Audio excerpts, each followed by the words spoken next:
Hello, my name is Lev Milik and welcome to Pump Video Academy Online. Today's module is PVA 5. We'll discuss about axle clearance adjustment for the open style impeller. If you're watching this video, you probably found the link to that from the article that recently appeared in Pumps and Systems magazine, December 2014 issue.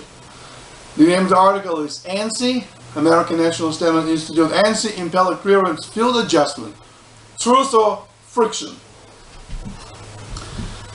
It would be good for you to get two accompanying articles to get a basic information from also Pumps and Systems magazine online archives. One is in December 2013 issue called Reduce Thrust and Extend Bearing Life, in which we discuss adjustment of the open impeller to the casing. Very similar to the pump you see here right next to me.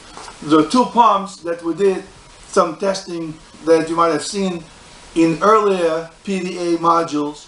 That particular design, small pump, has a casing inside of which open impeller with a clearance adjusted to this casing. That's just an example of open impeller inside of that pump. Now, in front of me here is a closed impeller, just to see the difference. Closed impeller has a front and back shroud. Open impeller, the front shroud will be missing, as inside of that small pump.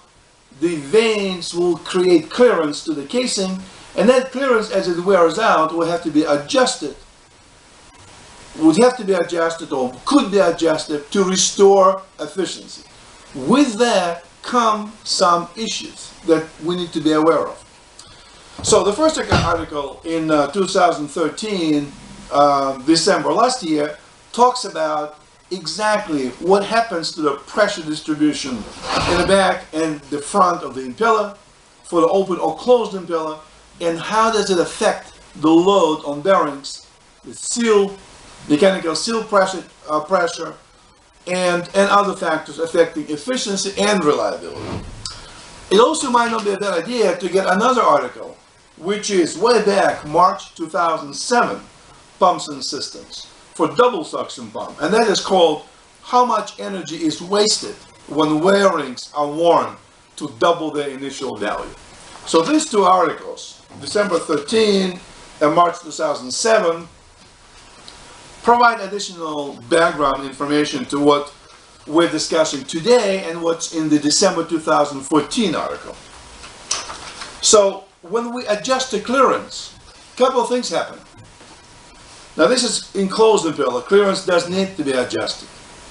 The clearance between wearings, impeller and the casing, throttle down the flow recirculating from discharge back to suction. As this clearance is opening up, impeller wears out, you cannot adjust it. You have to change the rings, which is quite an intrusive process. The benefit of the open impeller, as described in the article, is that you can go in the field and move the entire rotor forward until impeller touches the casing and then back it out, therefore restore the clearance, reduce the leakage, reduce power consumption of the pump, and all wonderful things associated with that. But not so fast. With these wonderful things, problems. The back clearance from a pump out vanes. We don't have pump out vanes here, but we'll talk about pump out vanes in the articles. Those pump out vanes reduce the pressure distribution behind the impeller. The movement of the impeller changes this pressure distribution. And how it's changed is described in the article. The bottom line here is that as the movement changes the pressure distribution, so does the load, the axial thrust of the impeller changes, and the pressure in the back chamber affecting mechanical seals. What we want to do is quantify that. Not simply limited at, well, the pressure changes, the power increases or decreases, but to say how much. For a double suction pump, as I mentioned in December article, we found that the savings were approximately $24,000, and that was a 1,000 horsepower unit. For a typical ANSI pump, 25 horsepower, 30, 15 horsepower motors, that number would be substantially less. And then the question comes, is it worth it? Is it worth changing the clearance, doing adjustment to save money? But how much money do we put into that, into the process of adjustment?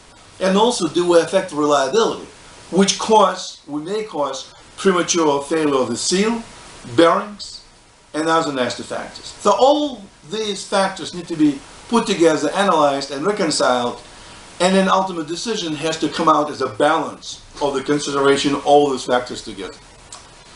So once again, welcome to our PVA-5, the 5th unit of the Pump Video Academy. You can see it online from pumpingmachinery.com or send me an email, drpump@pumpingmachinery.com, or give me a call, 770-310-0866 for your comments, and hopefully I can see you in the next pump school. The schedules of our pump schools also published on Pumping Machinery or Pump Magazine website, which is referenced in the article that you have read and the movie that you are watching. Until I see you next time at the pump school, look forward to your comments and keep on pumping.